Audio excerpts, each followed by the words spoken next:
জাতীয় সংসদ নির্বাচন কবে হবে সেটা নিয়ে সরকারের সঙ্গে এখনো আলোচনা হয়নি নির্বাচন কমিশনের। তবে সরকারের সঙ্গে আলোচনার পর ভাব বুঝে সিদ্ধান্ত বলে জানিয়েছে সিইসি।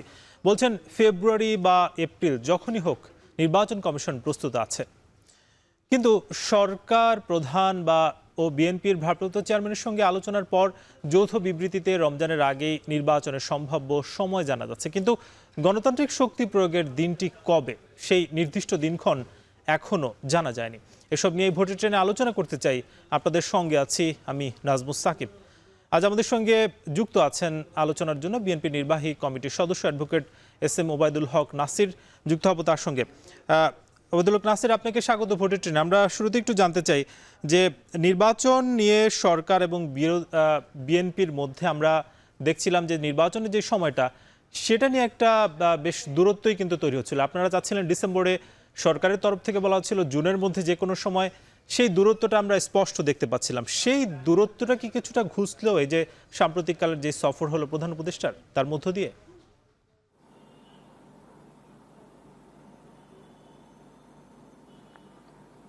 আপনাকে ধন্যবাদ।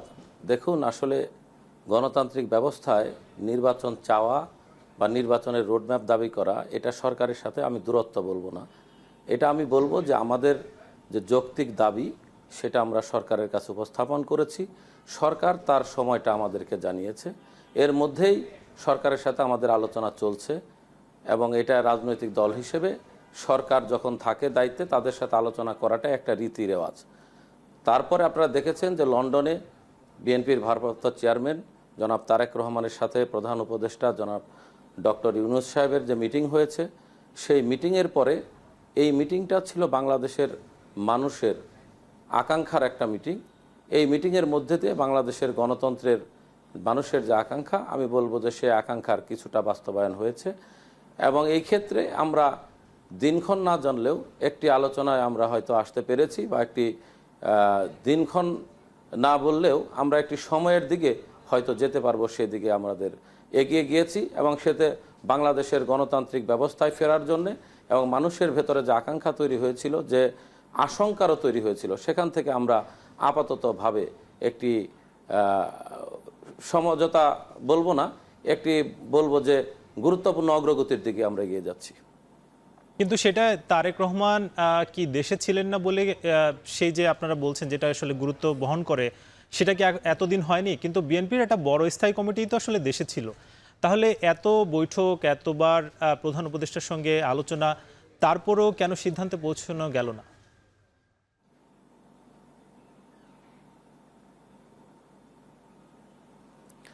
সিদ্ধান্তে পৌঁছানো গেল না সেটা তো সরকার বলতে পারবে। তবে আমরা সব সময় আমাদের যৌক্তিক সদিচ্ছা আমরা সরকারকে জানিয়েছি, আমাদের সংস্কার কর্মসূচি সরকারকে জানিয়েছি। এবং আমরা দেশের বাস্তবিক প্রেক্ষাপটেই বাংলাদেশের নির্বাচনটা যে প্রক্রিয়ায় হয়, আপনি জানেন যে বাংলাদেশের নির্বাচন একটা উৎসব, এবং সেই উৎসবকে কেন্দ্র করে মানুষ যে ভোটাধিকার প্রয়োগ করবে সেটার একটা যৌক্তিক সময় দরকার। মানুষেরও সময় থাকা দরকার, তারা নির্বাচনী প্রক্রিয়ায় অংশগ্রহণ করবে। তাদের অংশগ্রহণের মধ্যে দিয়েই বাস্তবিক অর্থে একটা নির্বাচন সম্পন্ন হবে। যদিও আমাদের জাতীয় স্থায়ী কমিটি সরকারের সাথে যোগাযোগ করেছেন, কথা বলেছেন, সরকারও কথা বলেছেন। সরকার এপ্রিলে যেটা বলেছেন সেটাও সরকারের পক্ষ থেকে বলা হয়েছিল যে এপ্রিলে আমরা চিন্তা করছি, নির্বাচন কমিশন যদি মনে করে বাস্তবিক পরিস্থিতি সেটা আগাতেও পারে। এবং সেটা আমরা মনে করব যে বিএনপির ভারপ্রাপ্ত চেয়ারম্যান, যেহেতু বিএনপি বর্তমান সময়ের সবচেয়ে বড় রাজনৈতিক দল, আমরা দীর্ঘ 15 বছর আন্দোলন সংগ্রাম করেছি একটা সুষ্ঠু নির্বাচনের জন্য, আমরা আন্দোলন সংগ্রাম করেছি সংস্কারের জন্য। এবং সেই ক্ষেত্রে জনাব তারেক রহমানের সাথে বৈঠকের পরেই সরকারকে হয়তো বিএনপি বোঝাতে সক্ষম হয়েছে যে বাংলাদেশের নির্বাচনটা রোজার আগে বা ডিসেম্বরে হলেই ভালো হয়। কিন্তু ওবায়দুল হক নাসির, আপনারা তো বরাবরই আমরা দেখতে পাচ্ছিলাম যে আপনারা ডিসেম্বরে নির্বাচনটা চাচ্ছিলেন এবং বলছিলেন যে ডিসেম্বরের আগে অক্টোবরে কিংবা নভেম্বরে এই সময়টাও হওয়া সম্ভব। আপনারা কোনোভাবে আসলে ডিসেম্বরের পরে যাচ্ছিলেন না, কিন্তু আপনারাই বলছেন যে ফেব্রুয়ারিতে আসলে যেহেতু একটা দিনক্ষণ হয়েছে সেটা আপনাদের জন্য কিছুটা স্বস্তির বার্তা। তাহলে আপনারা ডিসেম্বরটা থেকে কেন সরে যাচ্ছেন?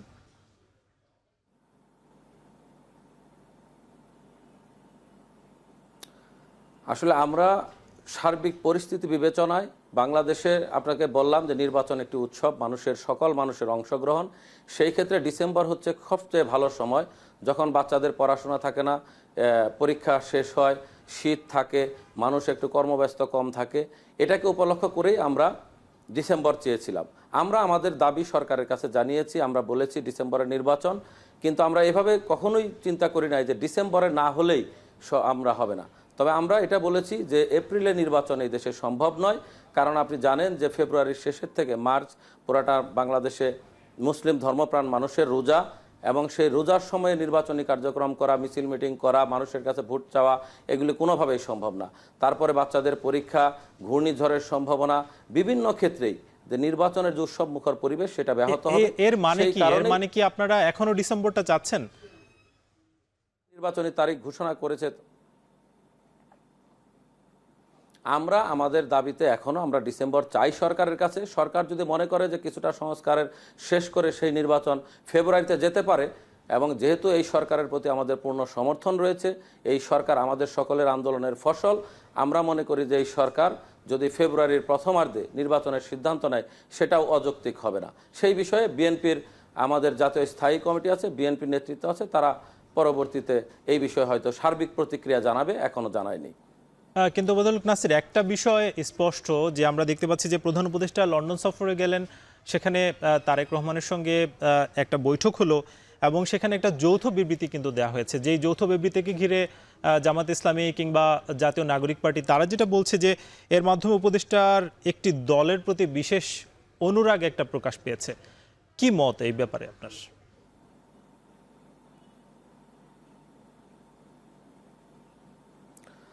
দেখুন, দলের প্রতি অনুরাগ যদি আপনি বলেন, তাহলে তো আমরা শুরু থেকে এই সরকারকে বিভিন্ন প্রক্রিয়ায় হয়তো আমরা দেখেছি যে কেউ কেউ বলেছেন যে জামাতে ইসলামের প্রতি সরকারের একটি দুর্বলতা রয়েছে, কেউ কেউ বলেছেন এনসিপির ছাত্রদের প্রতি সরকারের দুর্বলতা রয়েছে। আমি আসলে সেদিকে যেতে চাই না। আমি মনে করি যে বিএনপি বাংলাদেশের একটি বড় রাজনৈতিক দল, এবং মানুষ মনে করে যে মানুষ যদি ভোটাধিকার প্রয়োগ করতে পারে, বিএনপি হয়তো মানুষের সমর্থন নিয়ে রাষ্ট্র ক্ষমতায় যাবে, এরকম একটা চিন্তা মানুষের আছে। সেই ক্ষেত্রে একটি বড় দলের সাথে একটা বৈঠকের পরে এটাকে যৌথ বিবৃতি বলা যায় না। একসাথে বসে মিটিংয়ের যা কথা হয়েছে সেই কথাগুলো সাংবাদিকের সামনে উপস্থাপন করেছে মাত্র, এটাকে যৌথ বিবৃতি বলা যায় না। আর রাজনৈতিকভাবে একটি গণতান্ত্রিক ব্যবস্থায় প্রত্যেকটি দলই সমালোচনা করার অধিকার আছে, সরকারের সমালোচনা করার অধিকার আছে। আমরা বিএনপি সকল সমালোচনাকেই স্বাগত জানাই এবং সাদরভাবে গ্রহণ করি।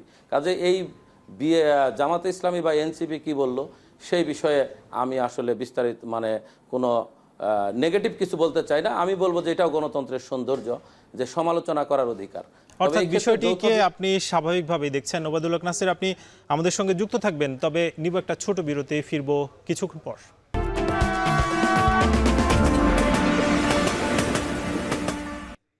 আবারও স্বাগত। আপনারা দেখছেন ভোটের ট্রেন। আজ আমাদের সঙ্গে যুক্ত আছেন বিএনপির নির্বাহী কমিটির সদস্য অ্যাডভোকেট এস.এম. ওবায়দুল হক নাসির।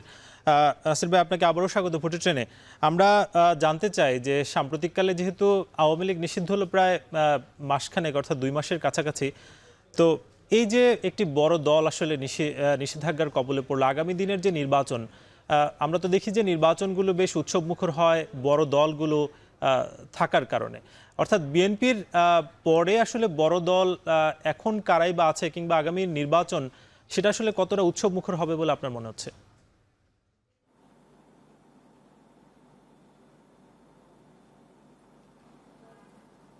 এটা আপনি যে কথাটা বলেছেন যে আওয়ামী লীগ নিষিদ্ধ হয়েছে, আমি মনে করি যে আওয়ামী লীগ নিষিদ্ধ হয় না। একটা ফ্যাসিস্ট দল, একটা স্বৈরাচার, যারা বাংলাদেশে গণহত্যা চালিয়েছে, যারা বাংলাদেশের গণতন্ত্রকে হত্যা করেছে, যারা গুম খুন হত্যা করে মানবাধিকার লঙ্ঘন করেছে, এইরকম একটি দল যারা পৃথিবীর ইতিহাসে সকল দেশেই গণ অভ্যুত্থানে পতনের পর তারা নিষিদ্ধ হয়েছে।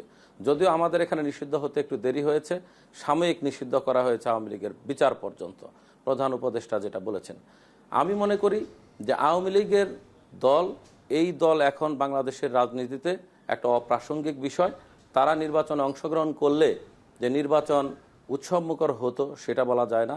বাংলাদেশে এখনও অনেকগুলো দল আছে, বিএনপি, জামাতে ইসলামী আছে, এই গণ অভ্যুত্থানের ছাত্রনেতাদের দল, এনসিপি আছে, খেলাফত আছে, অনেকগুলো দল আছে, এবং মানুষ এই দলগুলোর ভেতর থেকেই যারা গণতন্ত্রের প্রশ্নে লড়াই করেছে, যারা বাংলাদেশে মানবাধিকার প্রতিষ্ঠা করতে চায়, গণতন্ত্র পুনঃপ্রতিষ্ঠা করতে চায়, বাংলাদেশটাকে বিশ্বের দরবারে একটি গণতান্ত্রিক মর্যাদাশীল বাংলাদেশ হিসেবে প্রতিষ্ঠা করতে চায়, তাদের নির্বাচিত করার জন্য মানুষ উৎসবমুখর পরিবেশে ভোট দিতে যাবে।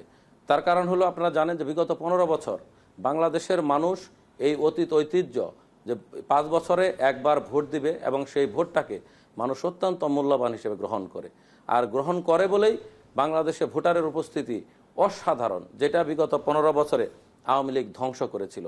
আমরা মনে করি যে আগামী যে নির্বাচন হবে সেই নির্বাচনে জনগণের অভূতপূর্ব অংশগ্রহণ হবে এবং সেই অংশগ্রহণের মধ্যে দিয়েই বাংলাদেশে গণতান্ত্রিক একটা সরকার ব্যবস্থা প্রতিষ্ঠা হবে এবং সেই নির্বাচন হবে অত্যন্ত প্রতিযোগিতাপূর্ণ এবং আনন্দমুখর উৎসবমুখর পরিবেশে। কিন্তু একটা বিষয় যে যেখানে আওয়ামী লীগের শক্ত গণতন্ত্রের জন্য তো একটা শক্ত বিরোধী দলও দরকার, তো সেই শক্তিশালী বিরোধী দল আসলে আগামী দিনের কারা, কি মনে হচ্ছে আপনার কাছে?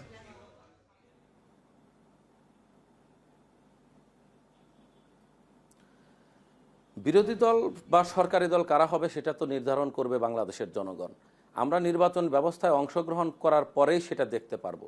আমি মনে করি যে বাংলাদেশে সরকারি দল এবং বিরোধী দল হিসেবে মানুষের আস্থার জায়গা থেকে কাজ করার জন্য এবং নির্বাচনের মাধ্যমে একজন সরকার প্রতিষ্ঠা করা এবং নির্বাচনের মাধ্যমেই কিন্তু বিরোধী দলও প্রতিষ্ঠিত হবে এবং তার মাধ্যমে আমি মনে করি যে মানুষের আকাঙ্ক্ষার বাস্তবায়ন হবে এবং মানুষ জনগণই নির্ধারণ করবে কারা সরকারি দল হবে কারা বিরোধী দল। এটা তো আমাদের পক্ষে সম্ভব বলা না যে কারা বিরোধী দল হবে। কিন্তু কোনো কোনো দল বলছে যে এই যে নির্বাচন কমিশন, সেই নির্বাচন কমিশনের প্রতি তারা এখনো আস্থা রাখতে পারছে না, এই নির্বাচন কমিশন সংস্কার জরুরি, যার ফলে তারা আসলে দেখতে চাচ্ছে যে একটি স্থানীয় সরকার যদি নির্বাচন হয় সেক্ষেত্রে এই নির্বাচন কতটা শান্তিপূর্ণ হলো কিংবা সুশৃঙ্খলভাবে হলো সেটা আসলে নির্বাচন কমিশনের যে দায় দায়িত্ব সেটার উপরেই বর্তায়। তো সেক্ষেত্রে কি স্থানীয় সরকার নির্বাচনটা আগে হওয়া জরুরি না?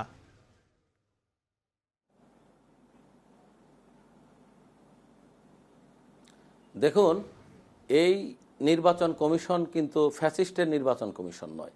এই নির্বাচন কমিশন প্রতিষ্ঠিত হয়েছে ডক্টর ইউনূসের সরকার আসার পরে এবং ডক্টর ইউনূস সরকারের যে প্রত্যেকটা সংস্কার কমিশন বলেন, যেগুলো সিদ্ধান্ত হয়েছে বাংলাদেশের মানুষ সাদরে গ্রহণ করেছে এবং নির্বাচন কমিশন তার কাজের মাধ্যমে তারা তো এখনো কোনো কাজ করতে পারে না, একটা নির্বাচন করতে পারে নাই।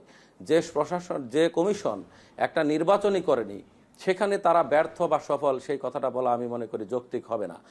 আর কমিশনের সমালোচনা করা, যে কোনো প্রতিষ্ঠানের সমালোচনা করা, যে কোনো রাজনৈতিক না, সেক্ষেত্রে এই যে বড় নির্বাচন অর্থাৎ জাতীয় সংসদ নির্বাচন তো বাংলাদেশের জন্য একটি বড় নির্বাচন, সেক্ষেত্রে কি ছোট নির্বাচন অর্থাৎ স্থানীয় সরকার নির্বাচন কিংবা সিটি কর্পোরেশন নির্বাচন সেগুলো করে তার জাতীয় নির্বাচনে যাওয়া উচিত নয়, কি মনে হয়?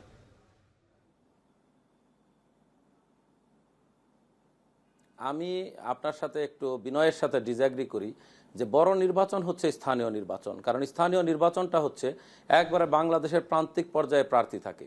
আপনি দেখবেন যে একটা ইউনিয়নে 9টা ওয়ার্ড থাকে, সেই ওয়ার্ডগুলোতে 9টা ওয়ার্ডে কতগুলো প্রার্থী থাকে, সেখানে পারিবারিক দ্বন্দ্ব, গোষ্ঠীগত দ্বন্দ্ব, রাজনৈতিক দ্বন্দ্ব সকল বিষয়ে এবং একটা ইউনিয়ন পরিষদ নির্বাচন কন্ডাক্ট করা, রাষ্ট্রের যে পরিমাণ জনবল, যে পরিমাণ আইন শৃঙ্খলার শক্তি সামর্থ্য থাকা দরকার সেটা সেই রুট লেভেল পর্যন্ত প্রতিষ্ঠা করা একটা রাজনৈতিক সরকার ছাড়া অথবা একটা সরকারের নির্দিষ্ট সময় ছাড়া আমি মনে করব যে এই সরকারের এই সময়ে সেটা বাস্তবমুখী নয়। কারণ স্থানীয় সরকারের মাধ্যমে আপনারা দেখেছেন স্থানীয় সরকার নির্বাচনে যে ধরনের সংঘাতের তৈরি হয় সেটা রাজনীতির চাইতেও আপনি প্রত্যেকটা দেখবেন এলাকাগত, গোষ্ঠীগত, ব্যক্তিগত বিভিন্ন বিষয় নিয়ে যেভাবে আইন শৃঙ্খলার অবনতি হয় সেটা এই মুহূর্তে আমি বলবো যে সেটা এই সরকারের পক্ষে আমি মনে করি না। কিন্তু বিগত সময়গুলোতে আমরা যেটা দেখেছি যে স্থানীয় সরকার নির্বাচনগুলো যখন হয়েছে তখনই সরকার দলীয় যারা থাকছে তারা কিন্তু একটা প্রভাব তৈরি করছে। সেক্ষেত্রে আগামীতে কি প্রভাব তৈরির কোনো সম্ভাবনা তৈরি হচ্ছে না?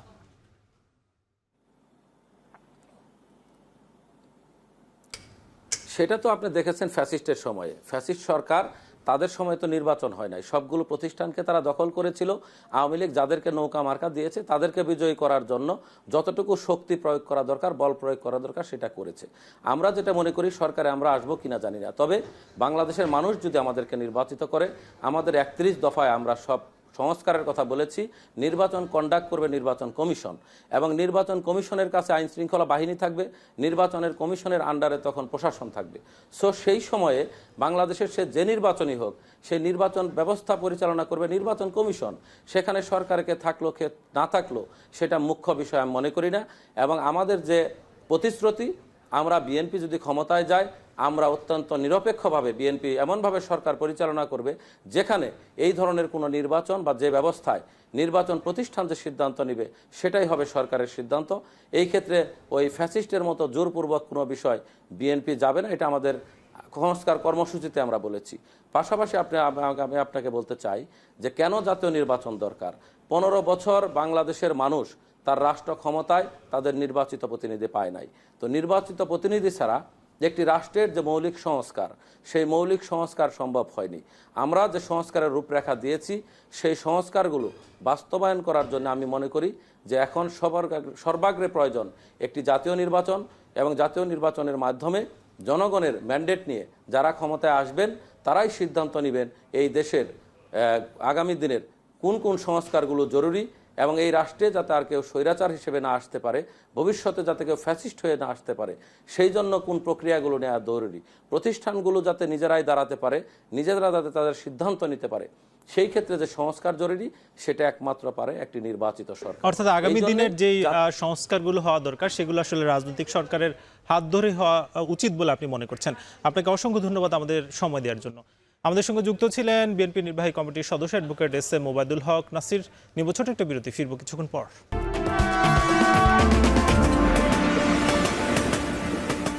আবারও স্বাগত। আপনারা দেখছেন ভোটের ট্রেন। এবার দেখে আসতে চাই সংসদীয় আসন পরিক্রমা, যেটা ঢাকা 18 আসন, সংসদীয় আসন 191, যেটা ঢাকা উত্তর সিটির 1, 17, 43, 44 সহ বিভিন্ন ওয়ার্ড নিয়ে কিন্তু এই সংসদীয় আসন গঠিত, যেখানে মোট ভোটার আছেন 5,88,608 জন, পুরুষ ভোটার 3,01,909 জন, এবং নারী ভোটার আছে কিছুটা কম 2,86,693, এবং তৃতীয় লিঙ্গের ভোটারও আছেন কিন্তু 6 জন। আজকে আমাদের সঙ্গে অতিথি হিসেবে যিনি যুক্ত ছিলেন জানাচ্ছিলেন যে আগামী দিনের যে সংসদীয় নির্বাচন, সেই নির্বাচন যাতে অবাধ এবং সুষ্ঠুভাবে হয়, এবং বিগত যে 3 থেকে 4টি নির্বাচন নিয়ে আসলে প্রশ্ন ছিল, সেই প্রশ্নের ঊর্ধ্ব থেকে যাতে একটি নির্বাচন অনুষ্ঠিত হয়, সেই ব্যবস্থায় কিন্তু সরকারের প্রতি আহ্বান জানিয়েছেন তিনি। আজকের মতো ভোটের ট্রেন শেষ করব। আগামীকাল নতুন কোনো বিষয়ে আলোচনা হবে। শুভরাত্রি।